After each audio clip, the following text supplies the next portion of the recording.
Everyone, first అందరికి happy Vinayaka Chavithi. ప్రతి ఫెస్టివల్కి ఒక స్పెషల్ డిష్ ఉంటుంది కదా, అట్లా ఈ వినాయక చవితికి పాశం.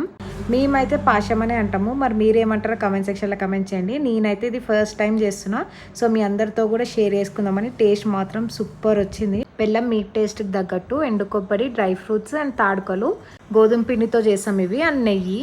ఫస్ట్ బౌల్లో నెయ్యి వేసి డ్రై ఫ్రూట్స్ గోల్డెన్ బ్రౌన్ వచ్చేదాకా వేయించుకొని పక్కకు పెట్టండి. అలానే ఎండు కొబ్బరిని కూడా గోల్డెన్ బ్రౌన్ వచ్చేదాకా వేయించుకొని పక్కకు పెట్టుకోండి. నెక్స్ట్ దాంట్లోనే బెల్లం వేసి 1:4 రేషియో వాటర్ వేసి మంచిగా బాయిల్ చేయండి. అప్పుడే ఇలాచి పొడి వేసి మంచిగా బాయిల్ అయ్యాక ఈ తాడుకలు ఉంటాయి కదా, ఇవి వేసేయండి.